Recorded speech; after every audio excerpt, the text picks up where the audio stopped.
live. We are back from a 1-month slumber party where I tried to give the show to inferior hands, namely Chivs, and he betrayed me and failed. Like he couldn't even overtake the show properly.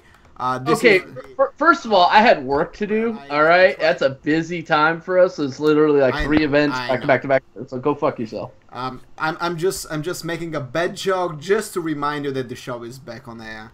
I'm your host, Rodoslav Major Kolev, and joining me, as you can see, a bit of a crowded time. We have Chiv Sumadin as my regular co-host, but I have two extras. Well, extras is a bad word for you guys because you guys are awesome. Extras are the guys that get killed in movies, right? Something like this. We have Raven and Matthias, aka Tom. Yeah, and we have some show for you today, guys, because well, stuff is happening at pace that I didn't really expect. We're going to talk about Archon getting away from Hearthstone by the virtue of Amaz just switching teams. We're going to talk about Navi's disbandment. We're going to talk about some positive things like what are we to expect in the next 1 month in terms of competition, because again, we don't just want it to be a gloom and doom. Actually, I do want all gloom and doom, but I kind of have to put up a positive face every once in a while. But it's the September the 7th, recording live. Guys, I know you're feeling good. Yes, we agree that everybody's feeling good, so we don't have to spend like 30 minutes saying, yeah, we're good. But yeah, Karazhan is out, tournaments are happening. We just had the ONOG Grand Finals, which is actually our first topic for tonight. And yeah, I mean, wow, Chiv, your dudes are really good at Hearthstone.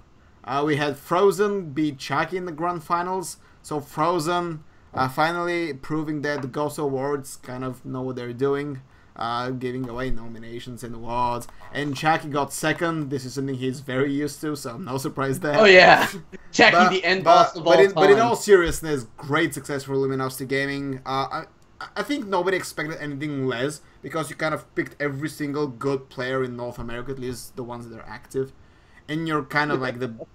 No, I mean it, like, no sarcasm here. Like, I think if you got Dog and Amnesia, you can make just, like, every single good NA player that's actually has some valid competitive experience, but you're pretty close to that. So... Firebed's there too, but hey. Yeah, so he's not competing actively this year. So, but yeah, Chiv, let's hear you brag against Raven, let's hear you brag for about 5 to 10 minutes about how genius of a manager you are before we talk about our stuff. I bought, I sent him to an event. That's how genius I am. It's at least literally that simple. It's that simple.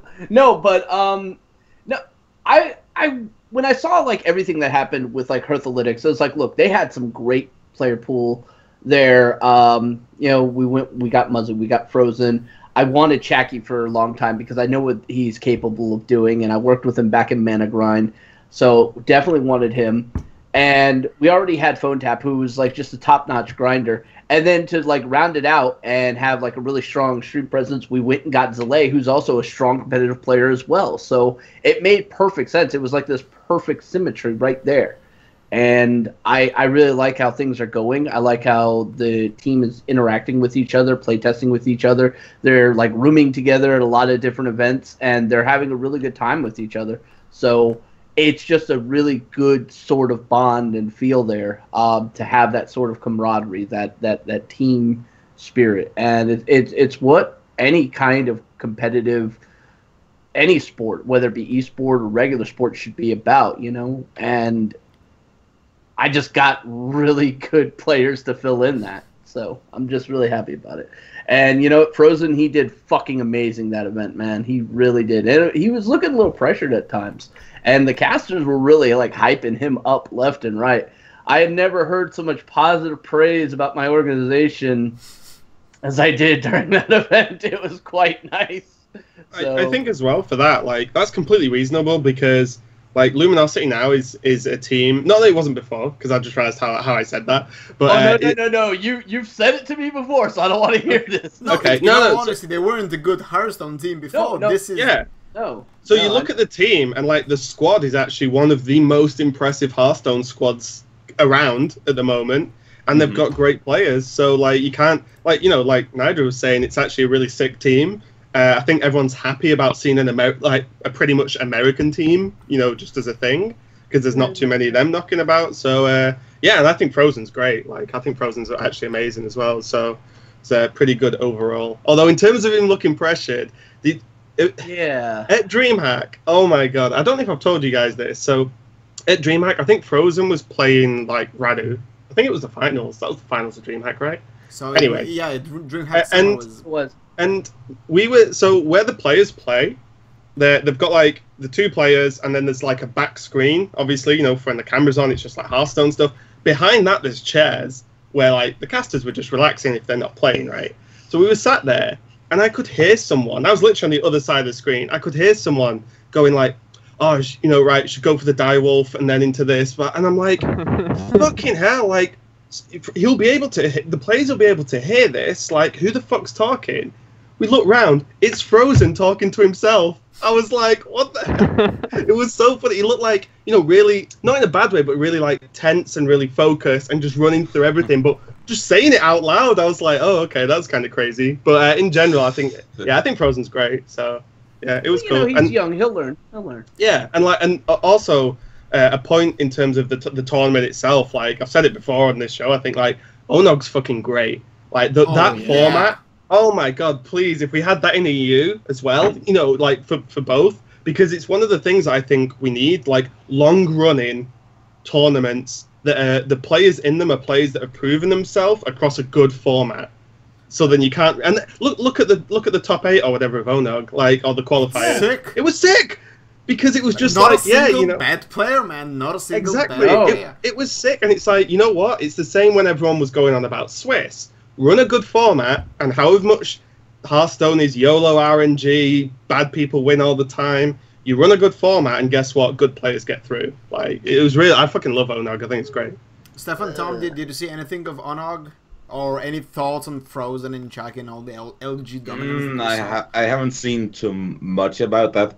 But I will say that it's not, I don't think it's as much as about a good format as a fair new format, because like what we see, especially whenever we've switched format, it is that once it gets figured out, that is when it starts to get all coin flippy between, too many one-offs and nothing but upsets.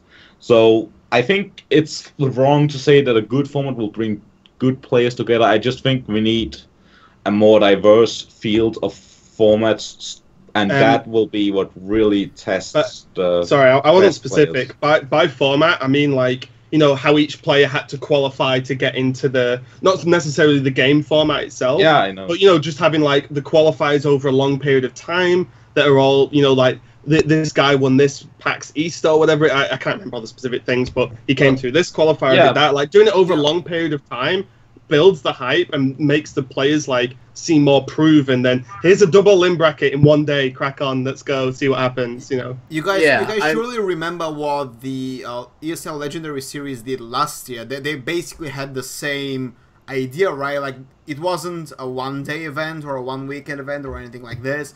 They shot for the long-term hype building, right? You can argue whether they did it successfully or not in the end, because the grand finals were fucking amazing, and it was a stacked lineup. But they had the same idea, right? That they had opens into match days, which is the Onog's equivalent of the feature tournaments, all building up. You collect points, and you could fucking follow a storyline. And this is something me and Gio have talked about in videos and on this podcast, and we've written about. Like, the moment you don't have a storyline, your tournament is irrelevant. Yeah, this is the truth. Not just in Hearthstone, every other esport, video game, sport, whatever you want, movie, book, just anything in fucking life. You need to follow a storyline. You need to follow. It's almost getting to the point where tournament organizers are going to need to get like players to start talking shit about other players just in order to drive fucking attention and drama to the event, so we can apparently artificially create rivalries.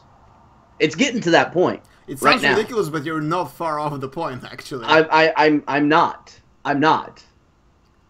The one thing I didn't really like on Arc, but I guess you can't help it, is the production value wasn't really fantastic, right? It was... Oh, those mics were trash. It was kind of an underwhelming, I think, conclusion to an otherwise fantastically structured circuit. Because it's not really, it's not easy pulling off all these tournaments throughout the year. Then you have PAX, it's a big event, and then you have this black screen with a bad mic quality. I mean, TJ Admiral did their fucking best. White balance was off. During one of the Dakota matches, they had to reshift his camera in the middle of play. That was funny. Frozen walked in front of the camera. that was like... I think as well, like, it goes to show that overall, in terms of, say, like, you know, the players that are actually at the final couple of days, like, because everything was so good about it, I enjoyed it regardless of the shit production. Yeah. And like, it would normally bother me if the production was shit, do you know what I mean? But the tournament was so good that, like, I was just hyped for it. I was just like, right, bring on the next game and let's go. You know, it was, like I said, as you guys said, the production could have been way better, but it says something when that doesn't impact, like, the viewership that much, because the tournament's just so hype in general.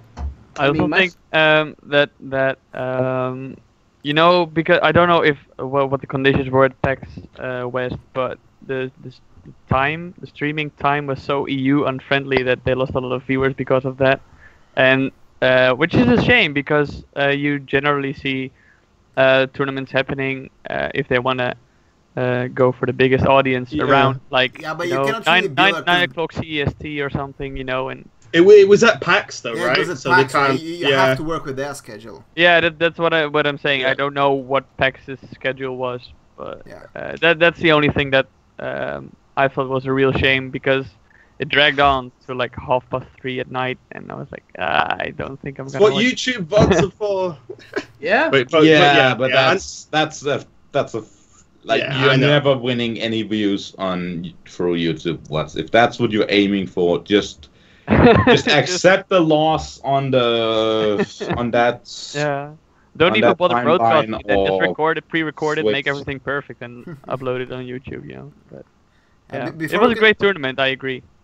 Before I continue, I want to give a shout out to all the wonderful pro players and just behind the scenes folk who are watching us in Twitch chat. I see Sweet, who's like top admin. Everybody agrees. Like, he runs DreamHack like a boss. We have LBYS in chat. We have The Rat. We have Nyman. Neville. Neville's is in here as well. So thank you guys for joining us and catching up the show. And by the way, Nyman, to answer your question, they'll kick whatever. They'll kick ass even with the EU players showing up. Just call him Ole, man, or something. I don't know how. Neyman because it rhymes with Shaman. Yeah, I was going. That's all you need to remember. I'm just gonna call him Redemption. All right, there you go. Redemption. Like if he was like a Korean StarCraft 2 pro, he should have changed the name, because they used to do it all the time. Yeah. Like, you pick a kick-ass name. Like, I remember, and this is an off-topic story, there was a guy I really admired in Broodwar. He was called Iris, one of probably the best Terran players of all time. You know, extremely aggressive. This was he was what he was known for. And then all of a sudden, like, Iris, it sounds like kick-ass. It's short, it's punchy. And then he just changes to Berserker, which is something like a 13-year-old kid would do. And everyone is like, dude, why? You were perfect. But yeah, sorry, that probably 3 people in the world got this story. Just speak to JJ on that. Speak to JJ? Why? His battle tag's Weasel now. Really? I mean, I'm not sure which is more childish, like Super JJ or Weasel, but it doesn't matter. I might have actually had some JJ matches recorded on Weasel's Weasel's account, and Weasel is actually a French Hearthstone player. Yeah. That's also why it was a mistake. It's like, I'm gonna call myself Firebat and be like, oh wait, that could be awkward. Yeah. Oh, we got Terrence in the chat. We have Terrence in the chat. Hey, Terrence. Oh, awesome. Okay, guys, behave. Anyways, moving on to the second topic of tonight. Amas kind of just abandoned Archon and is now signed with NRG. This happened yesterday, and us being like the least Amas fans you can ever meet, we are kind of in a silent, not even so silent celebration that Archon is no more. I'm surprised you don't have like a soundbite set up for this. Like all the great things I could have done, I just figured them out after the show started. I could have had a party head, like a celebration music. Could have had some friends over, like drinking games and so on. Acquaintances. Like a fucking party. I mean, just go and tell my neighbors. Well, like, there's hey, more news for tonight, so yeah. no. I just read Neville's comment. Raynad won. Raynad won. That's This so is actually Raynad won. Raynad won. Man. Yeah. Raynad won. In dominating fashion, I would say. May the salt be with you. Fatality. But anyways, yeah. let's fucking talk about it, because I think this is. I mean, it's not surprising that Archon is gone, right? They were going this way. I mean, they started by oozing players. Firebat leaving was a big hit to them, and we know under what conditions he left. It was less than amicable. Orange and Zalay followed. Orange now. I think he's supposed to sign with a team anytime soon. Zalay is, well, some team, I don't know. Scrub NA team. Yeah, some scrub NA It's team. NA, so it's not serious, right? So. It can be good. Apparently they lost all their streamers, which something Colin from Daily Dot made a point today in chat, and there's nobody on Archon streaming anymore. So when you collect all these things together, it's like, yeah, okay, Archon's dead, but I've never seen just an owner abandon his organization, be silent for a day. Hack their Twitter. I thought the captain himself, was right? supposed to go down with the ship. Yeah, right. But at what not point? Not the first one's out before it The best. goes under. That was the best part about it, though. Was like, I saw the news post. I was like, oh, okay. Not surprised Archon stopped. Yeah. So maybe a bit surprised about NRG, which is I don't think anyone that didn't already know would have called that. Out of the blue to just say, oh, NRG will pick up Amaz. The best part was the Archon Twitter account. Yeah. Oh my god! Oh my God. It's like, who does that? It's like it got hacked. It could Skamaz. be, No. It's fucking Skamaz, dude. it could be the seriously. same player who made a video trashing his best player, but I'm not sure. No. Trashing his best player's dog. Yeah. To start with, but yeah, it's. And forgetting the player dog. I'm really too. hoping that Amnesiac was told about this in advance and not just walk up to this like, what the fuck just happened? Why is my boss gone from my own organization? What am I supposed to do now? I really hope. It would be even better if somehow, like, Archon had access to all the players' Twitter accounts, okay? And then Amnesiac wakes up, looks at his Twitter account, it's that banner on the Archon thing saying Amaz is headed to NRG. That'll be so good. Oh my god. Oh man, I just love the story, and again, I'm being completely unprofessional here because I just enjoy it. So sue me, score me, I don't care. But I'm just glad this organization is out of Hearthstone. And once again, if you think I have some personal beef with them, yes I do. But we have always said and commended the good things they've done. We've praised ATLC to no fucking end. We've praised how they tutored Firebot and Zizo and Orange into greatness. They've done good things. But I think even Amaz, you can say like, okay, he's a horrible team manager, and he's done quite a few debatable things. But as a streamer, he is great. He makes the game accessible for many people who are just passing by and watching Hearthstone. And in that aspect, Amaz has done amazing things as a streamer. Yeah. Everything, and that's a good thing he's done, and that's what he should have kept doing for the rest of his life, and he's back to that now. But unfortunately, he had to make some casualties between those 2 points. So. Yeah, I'm just more interested, to be honest, in what or if any plans NRG have for Hearthstone outside of Amaz. So, are they signing a Maz because he's a Maz? Do you know what I mean? It's like, okay, we'll have a Maz, face, right? Yeah, we'll have a Maz as a streamer. Investments impossible. Like he will make his worth because he is like he can get top views on stream Hearthstone anytime he streams. So I mean, his viewable hours per month are fucking through the roof. I mean, anybody would pick him up in a heartbeat. Yep. Not even gonna lie. Anybody would pick him up. Raynet said he would sign Amaz. Yeah, he said so. Yeah, I mean, he said, yeah, he draws in viewers, everything. I would sign the shit out of him. Yeah. You should have come to me. That's what he said. I mean, it's a reasonable thing. Pride is yeah. The story alone would just be like it would be too heartbreaking for Amaz, but yeah, like. It's like an Alanis Morissette song, to be perfectly honest. Isn't it ironic? Yeah, do you know that none of the things Alanis Morissette says that are ironic are ironic? Are really ironic. Yeah, that's a stupid fucking song. That song is basically, I'm going to list off a bunch of first world problems that don't really matter in the grander scheme of things. And just pick so about this it wouldn't be the same catchy title, right? though. So about this Hearthstone talk show, you know? What do you mean? We're now discussing pop songs exclusively from we haven't even gotten to satanic ritual sacrifices or anything yet. So come on, Tim. In all seriousness, is there even that much more to talk about the Archon thing? Because it's not a surprise. I mean, it's a long time coming. Okay, I don't know what. Okay, shut up, all of you. Here's a question: where do you think Amaz went wrong with managing his team? Like, what was the first pebble that caused the avalanche and this ultimate downfall of the team? And I'm gonna start with Shiv because he's on top right, and Amaz went with the ideology of if you go big, you'll win big. All right, so he invested heavily in one place that was not anywhere near secure. He had no other foundations in other esports. He had no other backing other than possibly shady money sources, which cannot overly verify, but that's what the rumor mill says. And he just continued to go big and go big and go big. He got a team house. There's absolutely no reason for a team house in Hearthstone. That was the quickest way of dissolving your team.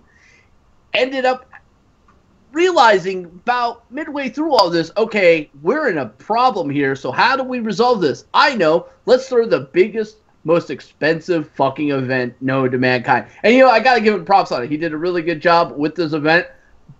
And I also gotta admire somebody who's gonna go out in a blaze of glory. But ATLC was a swan song for that organization. I'm not gonna lie. They invested so heavily into it that there was nothing left. And then you start getting all the rumors of, oh, nobody's gotten paid. Well, no wonder why. You spent all this money on this big fucking party. That's all it was. It was a giant party, but we enjoyed watching it. But what was the return? Where did they get their return for that investment? There was none. There really wasn't. Nope. Yeah, we had this conversation because, and I completely agree, right? Like, I think that they could have gone way better if they didn't put all these money into a house and all these lavish, money parades. It almost feel like it's a Chinese-run organization where you just want to show money. Like, look how fucking rich we are. They got this big house. And as you say, like, you don't really need a team house, right? G2 doesn't have a team house. They fucking win everything, right? It was like a stereotypical rap video. I was just waiting for him to one day just come up and start making it rain $100 bills. Again, like, it's the only good that I've ever seen come from a team house is SK Gaming. They don't have it anymore, and they're still doing good, proving the point you don't fucking need it, and it's a big money saver apparently. So yeah.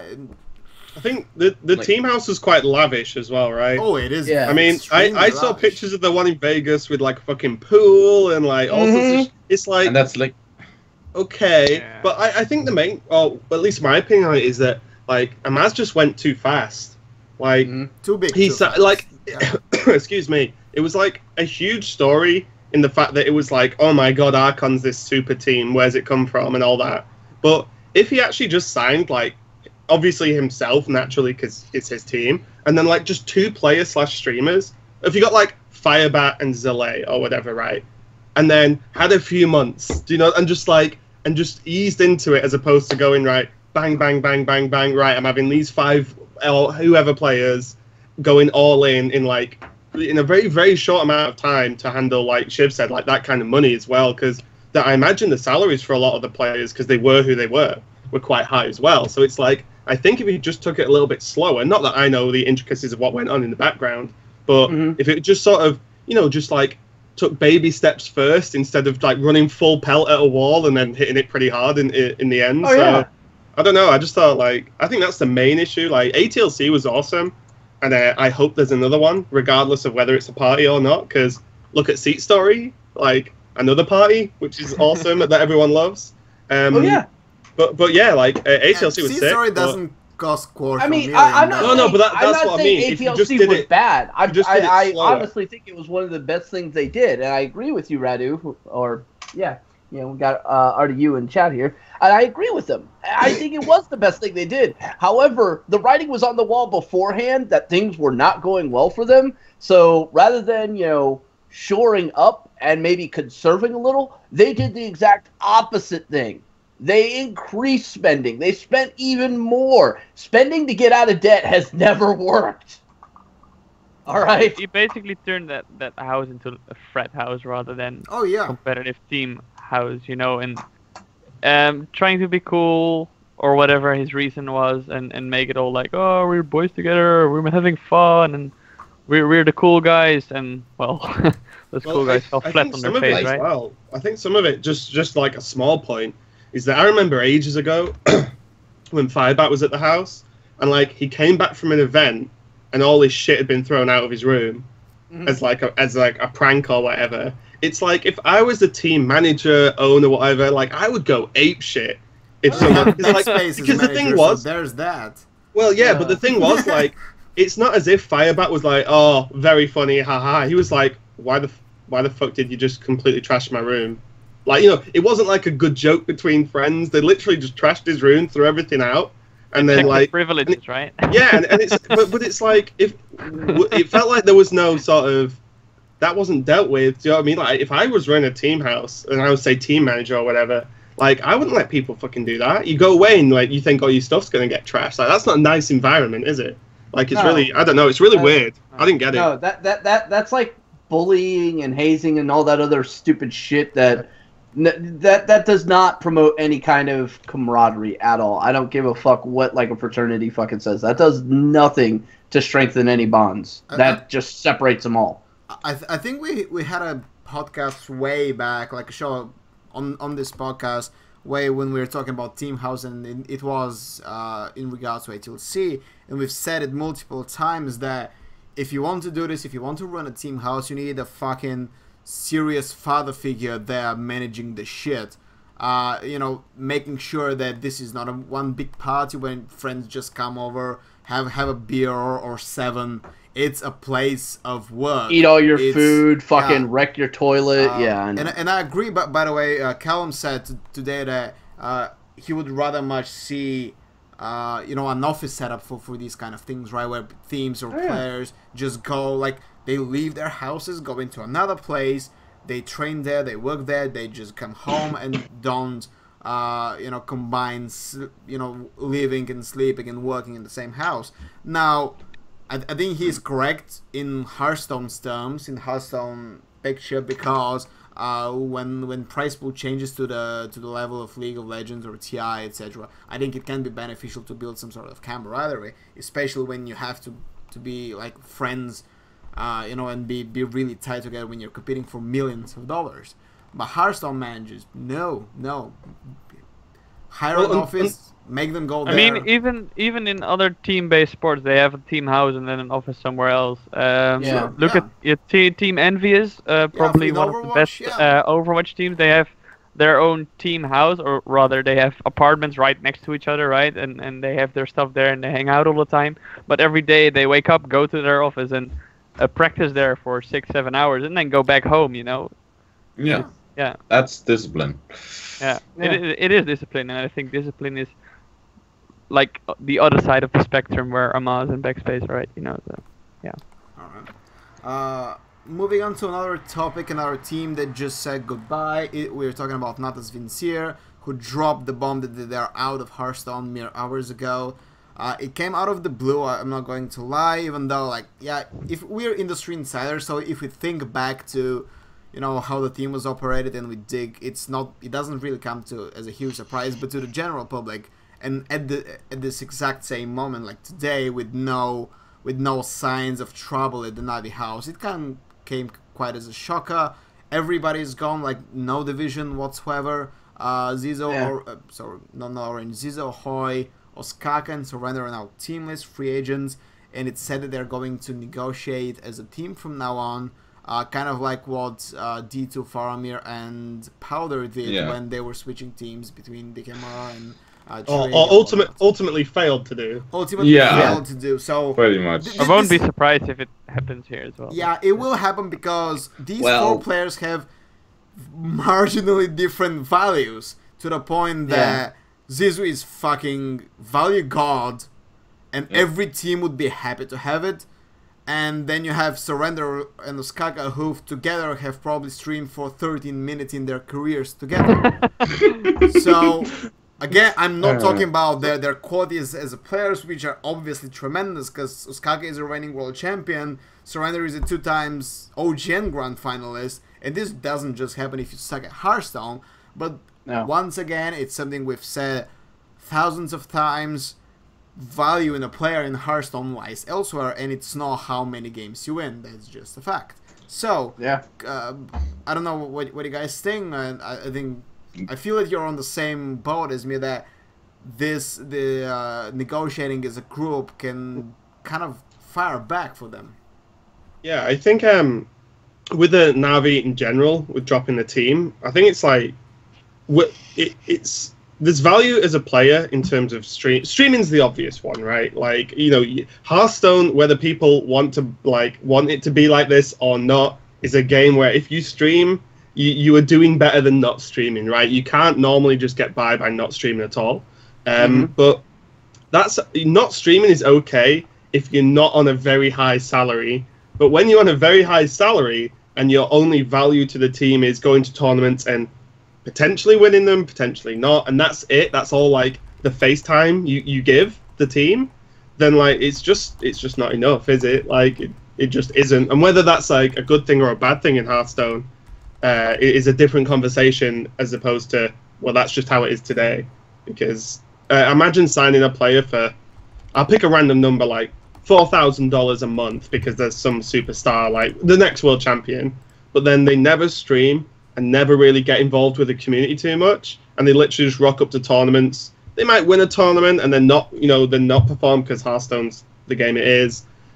Like, how can you justify that kind of money? Like, it's very difficult, even for a team like Na'Vi, who are probably rolling in money. Like, that's what I mean. That they have money to burn probably, and they still don't want to do it because it's unjustifiable. Like for that value, like the reason why they're rolling in money is because they didn't do stuff like Hearthstone, and that wasn't justifiable. So, Navi's not dumb. They're like any other esport organization, and they get their money from their sponsors. And the sponsors, they want to look at viewable hours. All right. So if your team has not increased its viewable hours, but yet you're spending more money, then you got to do something about that. Either you get on their asses, which I guarantee Navi was on their asses constantly about getting up their hours, getting up their streaming, right? You either have to make that change, get them on that track, or you got to cut bait. I mean, it's as simple as that. I mean, you can talk about removing the problem elements and replacing with better elements, but as we've already heard, these guys want to stay together as a group, and they want to negotiate as a group. And the problem is, if that's the way they're going to go about it, they're going to be very hard-pressed to find any acceptance in any other organization. Now, maybe a new org will come up, and they'll be like, look, all right, we know you guys had problems there because of this. We want to work with you on that. But inevitably, if that same pattern repeats, they're going to find themselves as just free agents. Very talented free agents, but just free agents. You have to accept this interesting package when you join an organization. Yes, you're a competitive player, but guess what? You're also a fucking streamer. And this is that crux that a lot of players seem to have a problem with. You know, as Raven was telling the story, I'm like, wait, is this 2015? Have I gone back in time? Because I had to go through that same shit last year. It's not a fun scenario. I mean, we had it this year with Heartlytics. It was the same. Yeah, it was the same thing. It was the same thing, guys. So I mean, you gotta balance things, because the value of a Hearthstone player, as you said, is not just in how well you do at a tournament. And the thing is, they're really, like, they are a tough sell. Like, they, even when they do stream, it's not as big numbers. As Chad is saying, like, Surrender streams a lot, but it's in Korean, so you're not gonna have that high a viewership on Twitch, which is where it matters. Bad, but true. Hoy streams occasionally too in Danish, which again, like, if I was a sponsor, I was like, be like, what the fuck? Or the thing there is, though, certain language streamers can actually get high numbers. Russian. Yeah, well, even look at Nimsh. When the second Nimsh started streaming in Polish, he goes up to like over 1K, which is reasonable numbers. Right? Let's see, Poland. And I think the French can also do it, but it's only because can't. they have a very secluded community and they all act within that French community. Look at even in German. Look at Two Bears. Like Two Bears. German is 80 million people. Okay, Danish is 5 million. Oh yeah, I'm not saying it's going to reach the same as other countries. All I mean is, like, if you're going to go like, oh, he's doing a Danish stream. If his Danish stream was getting like 1 to 2K viewers, I'm sure that's okay. Yeah, but this is only valuable to sponsors looking for exposure in Danish markets, and they don't really have a shitload of money. If you want to pull, and the thing is with what I was saying, the French streamers, all those sponsors, they are for the French community because it's a community of their own, really. And Surrender, who is a South Korean streamer, I mean, it's not really their own community there, and it's definitely not what Navi's interested in. They want global exposure. So streaming in Korean is then by far not as valuable as even if they get like 1K viewers over a like if Zigzo stream only got 500 views but was in English, right? Because it would drag in viewers from more areas and they would get more global exposure. Yeah, and in all honesty, we're talking about a global esport here, all right? Yeah. And money on Twitch is money everywhere. So I would think that you would want to at least open up every opportunity you have available to you. Yeah, I understand sometimes you feel more comfortable speaking your native language. More power to you. There's a lot of streamers who did that. You look at Mira, she does that all the time. Probably not the greatest example, but it's the first one that came to mind for some odd reason. Blackfire. No, it's the whole drama shit. But, you know, it is definitely something possible. But, again, you also have to look at where these streamers are from. If you have a large population density, like Russia, like Germany in some cases. Hell, I'm waiting for, like, them to be a really strong Indian player, for fuck's sake, okay? You're going to get those views because they're going to be looked at as a national hero to those players who will follow you. So there's something to be said about that, and yes, I do agree. But when you're talking about little, small fiefdoms like Denmark, then I mean, Crane streams in English. Yeah, he's also Danish. Yeah. And I think I'm not too sure about his viewership. Stefan, maybe you know a bit more about Danish people streaming, but 300 maybe. I don't know. It depends. Yeah, and Hoy, how many does he get? Like 100? Something like that. I mean, it's not. It's not. They're not being numbers, consistent enough. Yeah. Well, I think that's it as well. It's like Hoy just doesn't stream consistently. Yeah. Nope. And then that's the biggest deal, right? If you don't stream consistently, that's also how you get to be a ladder god. Like, if you constantly expose your strategies, you're gonna get sniped. And you know, there's a reason why he is currently second in the last call, because he actually earns top legend each and every season there is. But that comes at a price. Like, you can't get that with streaming. It's really. the disbandment itself kind of raised a couple of questions, and a lot of them are old questions because this has happened in the past, as we mentioned with Herlytics. And the immediate panic is, oh my god, competitive Hearthstone is there, right? This is the immediate extreme reaction, which is obviously not correct. There isn't any reason to panic. Like there wasn't any reason to panic when Herlytics dropped. There wasn't any reason to panic when Archon dropped. Fate to Karma, nobody gives a damn. But again, like it's no, I'm not trashing them. I'm saying that they're not important to competitive Hearthstone. I love Foyde. I love Foyde. Are you trying to say Jackie is not a competitive player? Yes, this is exactly what. That's like saying because of that one tournament. Yeah. Nah, the Raven is just baiting me. Quite well. I'm rusty from my vacation, but again, this is. I understand though the reaction from the community, because Navi is. I don't want to argue which is the better team, Navi or G2, because it's irrelevant, but it's certainly a top 2 team in Hearthstone, right? They have, I think so far in the year, I think they have the best player in Zizo. Like no doubt in my eyes. Hands down. Hands down the best player this year. They have probably the best player of Korean player. Certainly the best last year. They have Hoi, who is amazing. He's very likely to be at BlizzCon if he goes through the last call. And you have the reigning world champion, right? This is ridiculous amount of talent that just walk up but no exposure. One day, right? Yeah, of course, no exposure, but you kind of see why the community is worrying, because everybody knows you need to stream, right? But it kind of ask this question that me and Jiv have discussed in the past, that, you know, the reality is you need to stream, you need to have exposure, and that might not be the situation in other esports, but this is the Hearthstone reality, so you have to follow it. This doesn't mean that it's a good fucking reality, because if this amount of talent and their salaries, which are, you can argue that they're being overpaid, but in the grand scheme of things, when you look at other esports, they're not fucking amazing salaries. So if this quartet of players are not sustainable quartet of players, it makes you worry, honestly. Yeah. Right? It's because in the end we want good competitors to succeed and be able to sustain themselves as pro gamers, and we want you know, teams to be able to support them, and this is why we had the 1 hour long video about how we need team links and whatnot, because yeah, we kind of really do. But it's the reality, but it doesn't mean that I like the reality, that the reality is good, or the reality is not worrying. Right? Because I mean, this just reinforced almost everything we said in that video. You know that. Yeah, I asked I can't remember who I had this conversation with. It's like, it was Fantasy from Complexity's manager, right?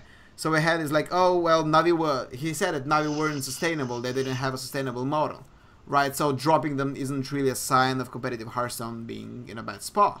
And I asked, okay, what if it was G2? Like, just imagine G2 dropping today the roster. So the difference, like the main question, I think at least, is what can be done to move Hearthstone in terms of like viewer perception away from everyone just wanting to see the personalities regardless of how good they are at the game, versus someone wanting to watch someone who's good at the game, right? Never happened. Because that's the issue at the core of this, right? Like we said about the whole the streaming thing, right? I mean, Hearthstone is a game that gets figured out. Like again, it's like there needs to be diversity, because adaptability is one of the big thing of truly good players. But as the game gets figured out, literally everyone can play it. Like if we have 8 weeks of conquest with standard Karazhan, then everyone and their mother is gonna. And that's what it's going to feel like. So, and this is the point, isn't it? It's like that's what I'm saying is what needs to be done to push good players, and like more like a higher rate of format changes, kind of like tournaments. Like I've been wanting wild tournaments for a while. Like what the heck? Like we can't. They said they were going to support that, and they never did. Well, imagine as well in HCT, say just HCT, like every season is a different format. Like this would be like great. that would be kind of nuts. That'd but like fantastic. maybe we need nuts. Do you know what I mean? Like maybe we need something cool, like something different. Yeah. Think back 2 years, right? You say maybe nuts is what we need. Well, this is when Hearthstone was great. When we had nuts. Yeah, that's what I mean. Yeah. When via game, like you would watch 20 minutes of pick ban through 9 classes, and nobody complained of this being boring because you could see. Like the casters, this was analysis heaven, right? They sit down and analyze how a pro player thinks about a match before the match has even begun. Like we need the nuts, we need House Cup back, we need another ATLC because this was the nuts. Just I suppose we'll get to this later, I guess, because it is on the list. But just as an idea or like a mention, PGL's format is actually going to be sick. Yeah.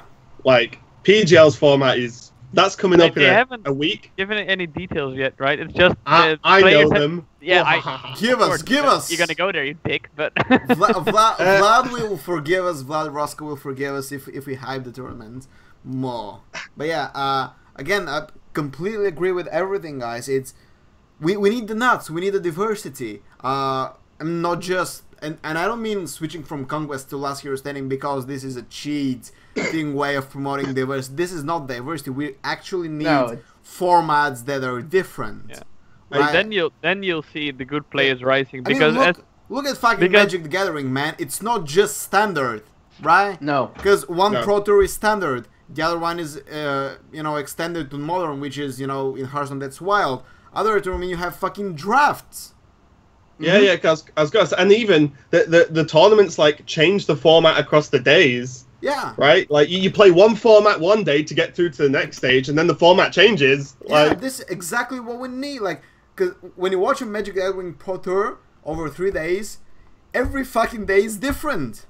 It's also, though, I think it even to be like, to really make stuff simple as opposed to doing all these crazy formats, if they just made, like, a 9-deck format that meant because I think one of the problems with a lot of the formats, Conquest, Last Hero Standing, is that there's one ban, so you're always going to see, like, or mostly, like, a set of the same classes all the time, because there's always going to be Tier 1 classes or Tier 1 decks, right?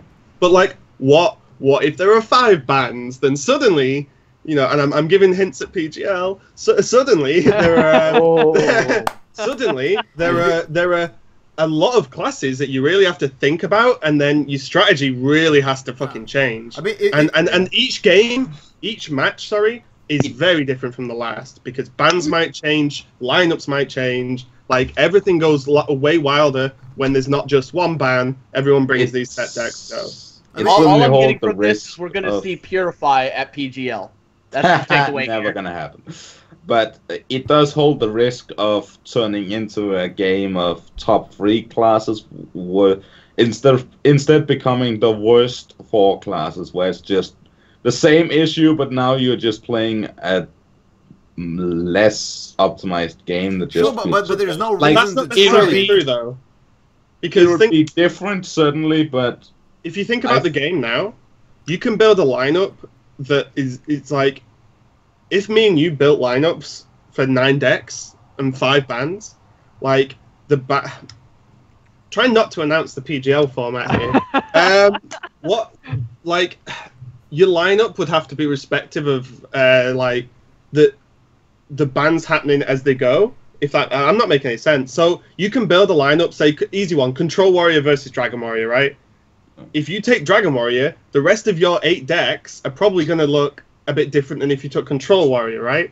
And then as that game continues, when you start your match, the bans are then going to affect what picks you do because of that. So it's like, I think it'll look very different, and it won't just be I'm bringing these same 9 decks, he's going to ban the best 5, I'm going to ban the best 5, and then we just play the 4v4 every time. I don't think that'll happen. And I also think it helps that first of all the deck lists aren't known, so you can have different styles of decks. Like you can even run fucking Cthulhu Warrior, you know, which still sees them play on ladder sometimes or in tournaments, and then as like with every round allow the players to change their decks if they want to. Like PGL did that last Tavern Tales after the group stages.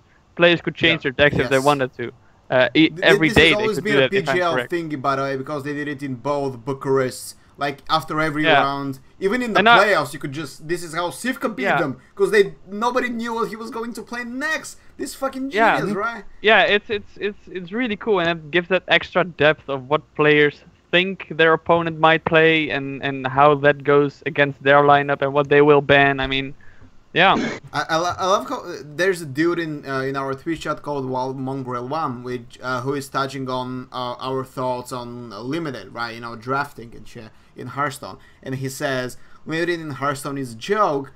Pros can't compete in some arena format. Drafting in Magic the Gathering is like art. And I love that, like 3 sentences later, he answers his own question and says, the best limited format is the card craft on Temple Storm and making decks from them. Even Reynard can make it better than Blizzard. I've been working so long and just never had the time to actually do it. I even have the players lined up for whenever I can make it happen for basically running weekly King of the Hill with the Tempo Storm tool. Yeah. With the and it'll be like draft, right? Weekly sealed. With 2 players, you know, one player. It's King of the Hill. One player wins, another player gets invited. Yeah.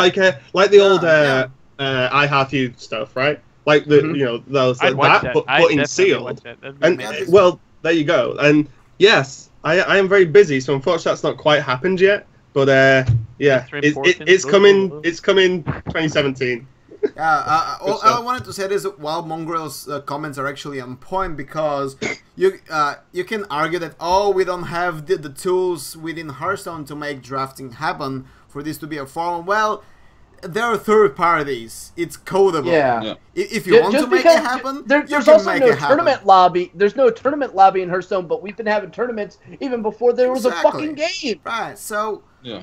I mean, if Tempo Storm could put up some money and code a sealed generator, you can fucking do it. We can fucking do everything. We can, you know, spend an hour, like not an hour, but a week coding something, you know, a tool and just, you know, copy Magic the Gathering system. It's not that difficult. It's not that impossible, right? So if you want to do it, it's doable. So somebody just has to do it. And yeah, again, back to the question. Raven, we need these. We need diversity. But hold on a second. Raven, I really do hope you get something like this going, because that would be something I'd love to watch, but I think you need to finish something else first. Hey, look, guys, the website's built. It's finished. I just need to upload the data. So it's actually coming soon, like very, very soon. All right, okay. He was already dissed by Robert Wing in chat. He says he does not want any more casting gigs till he gets this done. It's too late. I'm in LA for 3 weeks soon. It's fine. Hey, Rob loves Raven Rank. Oh my god. I'm sorry, Nigel. I know you hate it. Are you a caster? Oh man. I'm that shaman guy. You know, really? the shaman guy? I'm that guy. I mean, I just like. I mean, it's good for you. Like the repair thing is clearly not working, so. Yeah, good to have to. Yeah. Rip. Anyways, Oh no! Rob's cancelled my casting. Fuck. Does that mean we get? Does that mean we get Rob? Rob, will you cast EU, please? Wait, hold on. Before I say victory, who are you replacing him with? See, now you're all gonna cry. In chat. Hey. Wait, maybe Amaz will take your place. Well, you're quick. Hey, I just saw you guys were commenting something on Twitter, but hey, Rob. Man, so many great people in Twitch. I'm so glad you guys remembered our massive return on air. It's kind of a good show. It's kind of a big show. No, I completely sold out the show and went and posted it on his Twitter. Oh, okay. Then cloning total. Then you get the blowjob after the show. Thanks for clearing this out. But looking forward to. I think we cover everything with Navi and the impact it has on the competitive scene. Again, don't worry, Hearthstone is not dead. The game will never die, guys. It's too big, but it doesn't mean that competitive Hearthstone doesn't really need work. Because we have to start worrying, because through worrying we'll start fixing the shit that are lacking, because things are lacking. There's a huge concern with this, though. All right, so Navi was a big team, well founded, well supported in other esports, and if they're pulling out, how long before other organizations, God forbid, mine, decides, you know, hey, maybe this isn't worth the investment. We're not getting the exposure. We're not getting the return that we would get off of another esport. And then all of a sudden, you've got a lot of these top quality pro level players who can't afford to go to these events. All right. So then what are you actually streaming out there for your events? What is the caliber of player? Are you going to be able to sustain that stream viewership with this? I mean, you watch any of the open tournaments that exist now. All right, Sorry, and you Savit's confirming Liquid's not breaking up. Okay, good. Liquid is Good not job. pulling out. Good job. Pulling out never works. Pulling out never works, guys. Yeah, It's not worth it. Never works, man. This is not a good method of contraception. Oh Savit. man, yeah. Got him. I love how he just came and it took us 15 seconds to make a bad joke about him. But Yanni is a good sport. It is a concern, though. It is a concern. Do you mean about Savit's pulling out, or just the other thing? I don't know. Him having babies is a scary thought. Wow, they're going to be beautiful, man. I mean, look at him. But I can't understand him, so I won't understand the baby either. I would go gay for Savit's. That's a proven fact. But I mean, yeah. Anyways, anyhow. We've already seen a decline in streaming numbers. The open tournament format is not overly embraced by the viewership too much, and you could read it in the chat left and right. They're like, "Who the hell is this guy?" That is a very common statement that you see in the chat quite often, as well as some really banned emotes. And I just got a feeling that if we start seeing more of these teams or organizations not wanting to support the Hearthstone community and scene anymore, then we're going to get less star power in those events. And all of a sudden, you're going to see the events not have the bigger prize pools. We're already seeing DreamHack Winter down to, 27,000 prize pool this year? Instead of what was it? 40 last year. Yeah. What was it? Well, they kind of spread it around, so it's... Yeah, but still, it's still a drop. It's still a drop. So, I mean, that should be something to be... Right? There are more dream hacks, but that's not the point. The point is, you're seeing a lot of negative indicators here, and it is something that, I don't know, wake-up call, message, hello, maybe somebody needs to actually ask the questions like, okay, how do we solve this? And I think that's a question that I know a lot of players and I know a lot of managers, organizers, and I've harped on this many times, have actually responded back to like the Blizzard Europe people and even the NA people.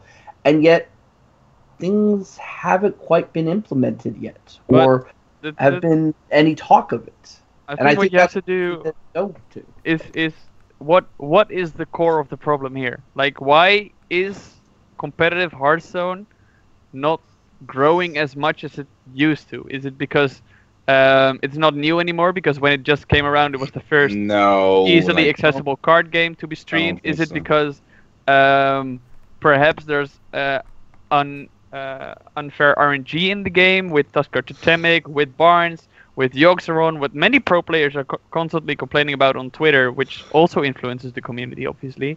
There's a tournament format. Ban those 3 cards. I mean, but Nyman says correctly on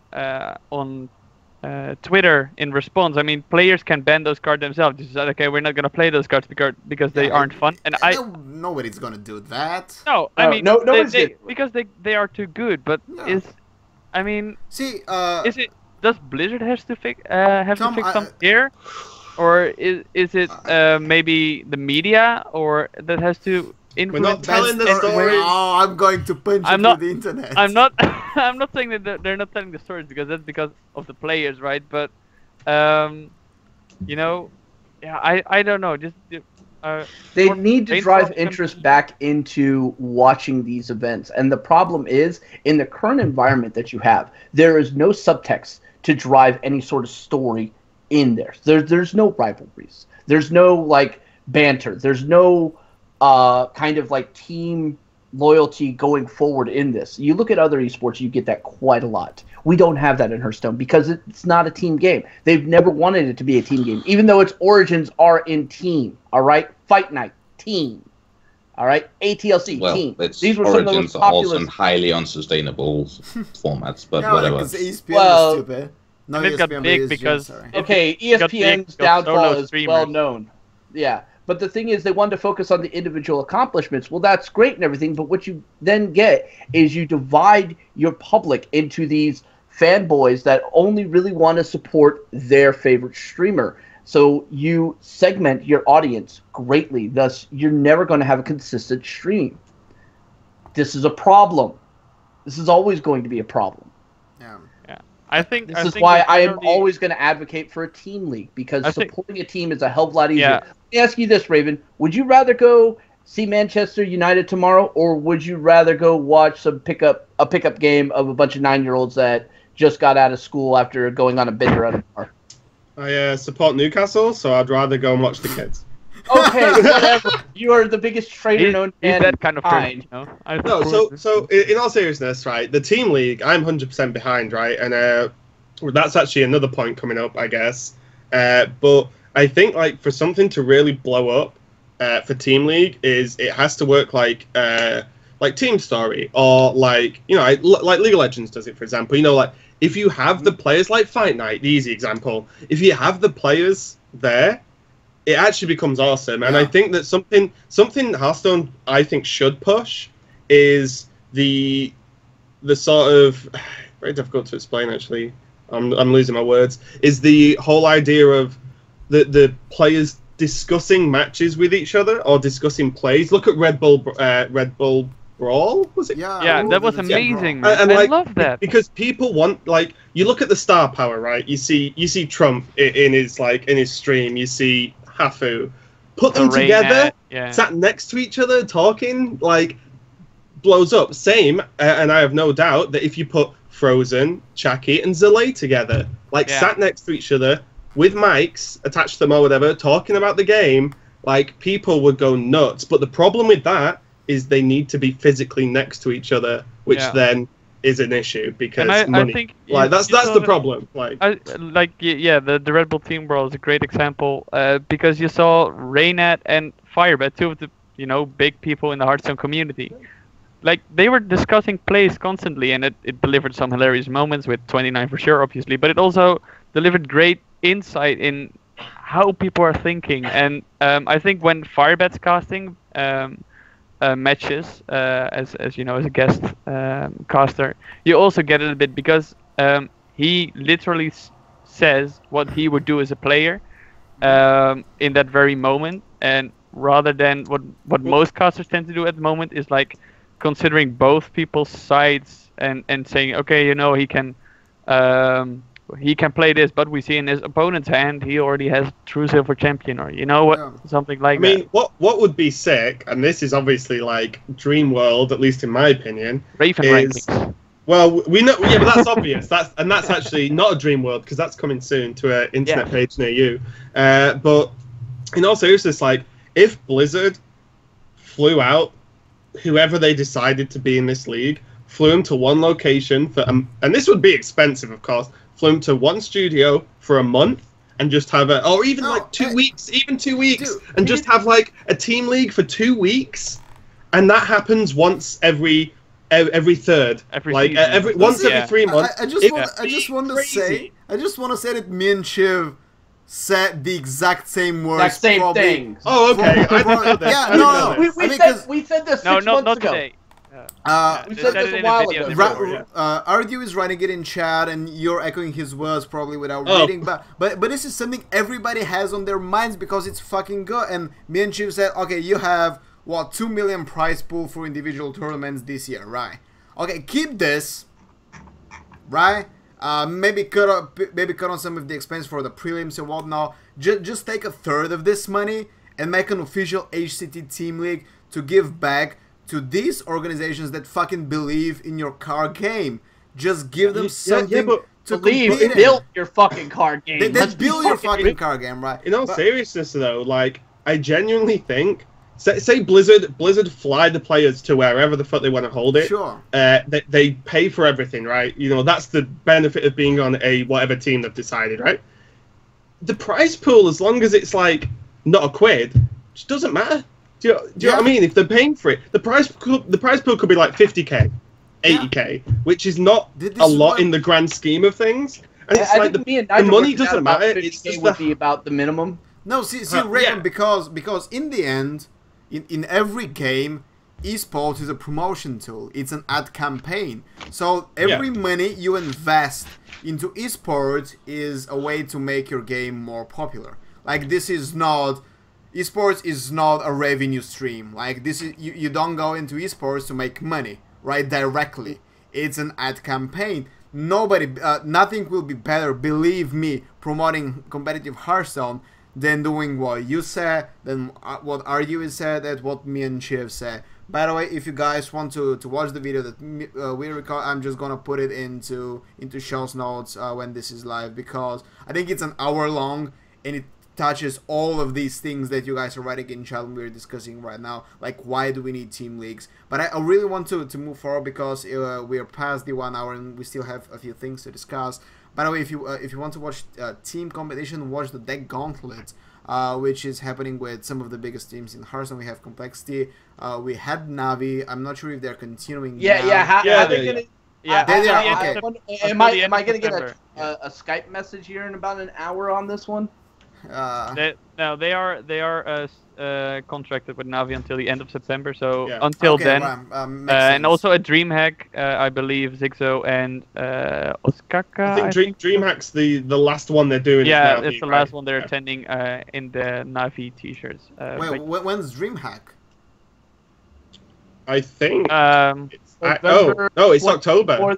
No, DreamHack is in October. So DreamHack winner is November even, yeah. Oh, is it November? 24th through 27th. But anyway, so watch the Deck Gauntlet. Obviously, nothing of the size of ATLC. I think they have a 5k prize pool, but it's a cool team tournament. I don't want to see league because it ends on the 9th, so in 2 days.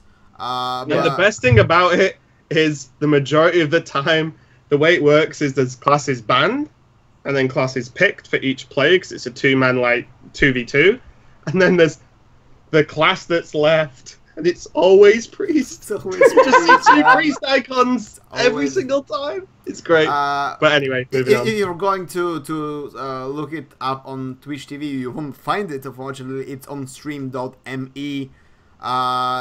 If you're allergic to anything that's non-Twitch, I guess it's not for you, but I mean, Stream just got the money this time around. This is what you should watch. Next in September is PGL Bucharest, which is something we I think can I just because I'm reading the Navi announcement and they're saying blah blah blah. Let me see. The last tournament for Zigzo and Hoy as Navi representatives will be DreamHack Bucharest to be held in Romania's capital city. PGL Bucharest, yep. Yeah, that's PGL. So I think they made a mistake there. But it's at DreamHack, but it's a DreamHack Bucharest. Yeah, it's at DreamHack Bucharest, but it will be PGL. Yeah, so that will be the last one. And it's going to be awesome. It's going to be so good, guys. Yeah. So if you don't know why. Let's give us some background of PGL Tavern Tales. So it's a 16-man invitational. Well, technically 15 people are invited and 1 spot is left for a local qualifier.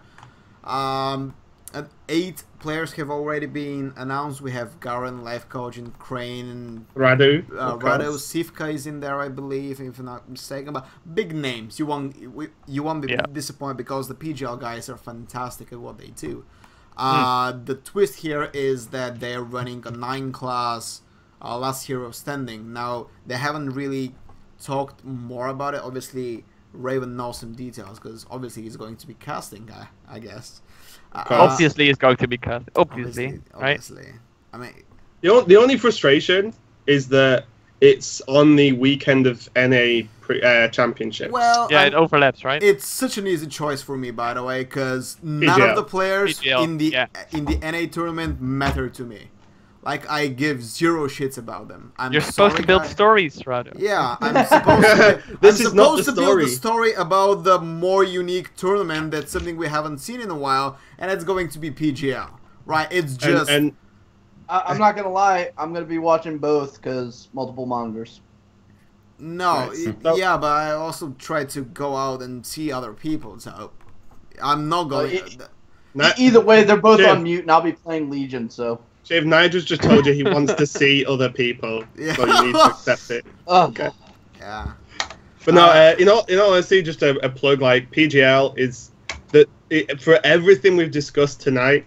Like PGL is the tournament to watch. Like it's the format is. I've literally asked the guys if I can speak about it, and no one's replied. So I'm not going to go into detail. But the format is sick. Like no one will complain about this format, and everyone will love it. I'm not going to ask you about the format, but do you know what the structure is of the tournament? Because I don't think we have any idea. Yeah. I assume it's groups into it's bracket. It's GSL groups into double limb top 8. Sure. Because it doesn't really make sense doing Swiss, although Swiss would be awesome when you combine this format, but I guess it's too time consuming. That would be extremely time consuming. It's groups. But they announced the format, it's official. Yeah, it wasn't. Oh, okay. That they announced the format on their official site. So let's open the official site. No, so go ahead. The format is 9 deck. I hope, is that true? Hang on, find out if that's true. Yeah. Or if Argue is baiting He's only before Radu does me in. Cheeky Romanian bastard. I know, is that true? Can someone link me the site to prove this? Because I've just realized it's hs.pglesports.com. I don't want to search because for some reason whenever I go into my browser everything crashes and OBS stops working, so I'm literally Windows 10 tournament information. Well, Argue is not writing Kappa, so it has to be true, right? And as we know, Argue is a professional, right? Just ask Reddit. I cannot find it on the website. Yeah, there somebody's linking it in Twitch. Here we go. Please no ban. Please, it's not gonna happen, Bloods. There will be ban. There will be ban. Come on, we don't even ban for emotes here. Come on. It just says best of 5 last hero standing with a slight twist. Players will have to bring 9 decks. It doesn't say. Yeah. It doesn't even say you're casting it yet, so who knows, man. Exactly. I might just be trolling. I'm just making. Yeah, Argue. We knew that, man. We knew it's. When we say there's no details about how exactly this 9 deck tournament will go. Yeah. Works in the best maybe way. it's self-banning, maybe it's something. Don't spoil me. I just want to be surprised. I just want to see an action.